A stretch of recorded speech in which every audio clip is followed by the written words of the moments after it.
안녕하십니까. 기장 일광 토박이 일광자이탁 공인중개사 탑 이소장TV의 이소장입니다. 반갑습니다. 요즘 빌라왕 같은 전세 사기 사건이 이슈가 되고 있는데요. 저 역시 공인중개사로서 빌라왕 사건을 접하면서 경악을 금치 못했습니다. 더 안타까운 건 전세 보증금 사기 사건들의 피해자 대부분은 2030 청년층이라는 사실이고요. 사회 초년생들의 피 같은 돈을 사기를 쳐서 더욱 기가 막힙니다. 오늘은 이처럼 청년분들이나 부동산 전세에 대해서 잘 모르시는 분들을 위해서 청금과도 같은 나의 전세금을 지키는 방법과 또 처음부터 위험성이 있어 보이는 전세는 피해야 되겠다는 마음으로 영상을 만들어 보았습니다. 좋아요와 구독은 저희 사랑과 희망입니다. 빌라왕 전세 사기는 건축주와 분양대행사, 악득 공인중개사 등 부동산 컨설팅 사기업자들이 팀을 짜서 작정하고 전세 사기를 친 경우인데요. 그 수법은 이렇습니다. 먼저 사기꾼 일당들은 전세 보증금을 매매 대금보다 높은 가격에 책정합니다. 만약 매매 가격이 2억이라면 전세 보증금은 2억 5천만 원이나 3억 정도로 웃돈을 붙여서 책정하는 것이지요.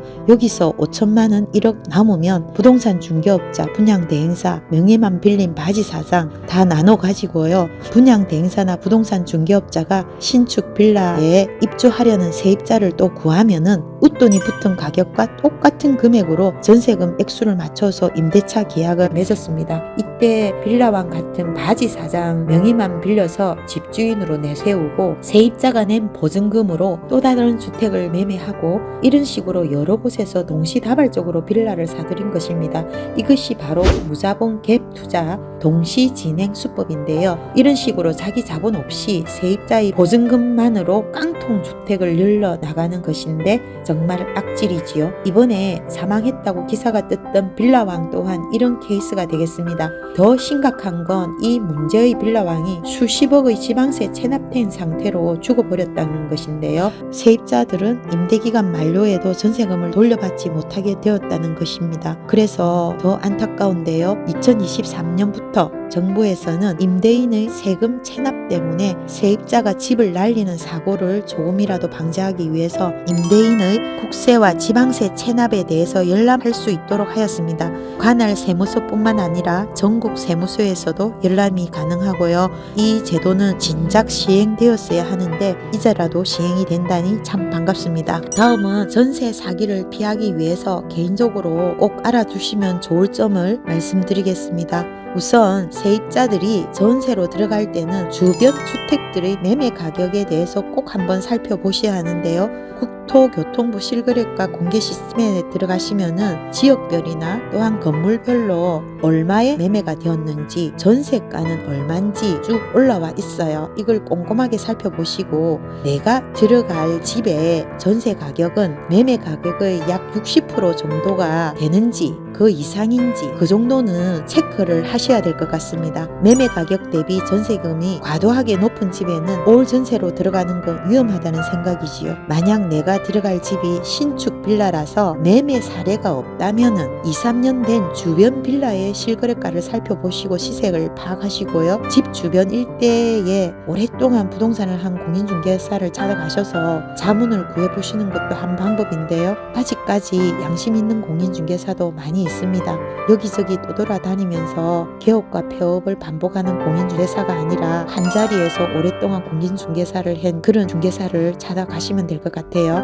그리고 건축주에서 바로 매매 이전으로 전세를 내놓았다면 그 매매 가격은 적절한지 또 전세금은 주변에 비해 적절한지를 따져보고 매매 가격의 전세 전환율은 어느 정도 되는지 꼼꼼하게 확인하신 다음에 전세 계약을 해야 되겠지요. 그리고 이제 등기부 등본을 열람했을 때 그 집에 근저당이 있는 경우에 채권 재고액은 은행에서 받아야 하는 이자를 합산한 금액을 등기부에 기재를 하는데요. 보통은 빌린 금액보다 10%나 20% 정도 더한 금액을 채권 재고액으로 잡고 있습니다. 주의해야 할 것은 이 채권 재고액에서 얼마를 갚았다고 하여서 얼마가 남았는지 등기부상으로는 확인이 되지 않는 것이고요. 일부 임대인들이 그 대출금을 일부 갚아서 얼마 남지 않았다고 하면서 올 전세로 하자고 하는 경우가 있습니다. 요즘은 금리가 높기 때문에 주택담보대출로 낮은 확정 금리로 했다면 앞에 선순위에 부채를 상환하지 않으려고 하는 거거든요. 그런데 이게 임대인들이 부채를 일부 상환했다 하더라도 선순위 은행 채권 재고액은 변함없이 여전히 1순위로 남아있고,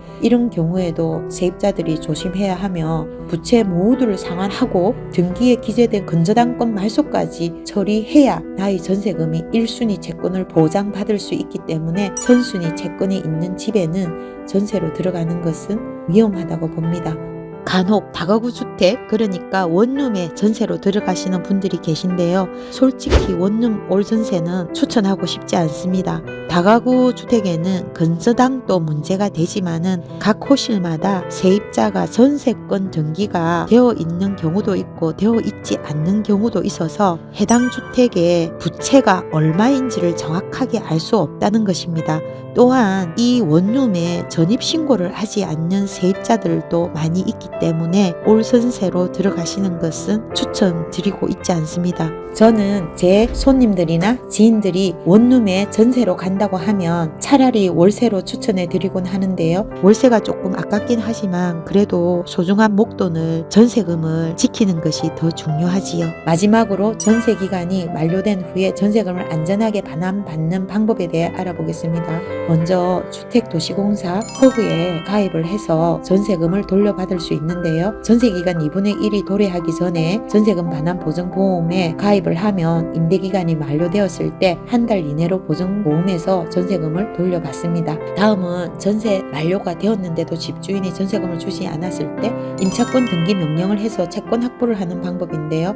먼저 기존 임차를 하고 있던 집에 대항력을 가지면서 법원에 임차권 등기 명령을 신청하는 것입니다. 주의하실 것은 짐을 완전히 싹 빼는 것이 아니고 내가 사용하는 밥솥이나 칫솔이나 이불 등 살림 도구를 조금 남겨놓고 이사를 하시고요. 그 임차권 등기 명령 신청만 했다고 집을 바로 비우시지 마시고 등기부에 정확하게 임차권 등기 명령이 기재가 되었는지를 확인한 다음에 주소지 전출도 하시고 이사도 하시면 좋겠습니다. 다음은 전세권 설정 등기가 되어 있는데 임대인이 전세금을 반환하지 않을 때는 경매 신청을 해야 되겠죠. 임대인에게 만료기간 6개월에서 2개월 전부터 내용 증명을 몇 번 보내시고 제보장도 한두 번 보내신 다음에 경매 절차를 밟아가시는 건데요. 요즘은 내용 증명은 우체국에 가셔서 보내셔도 되고, 또한 간편하게 문자나 카톡으로도 증거 자료가 된다고 하니 그렇게 하셔도 될 것 같습니다.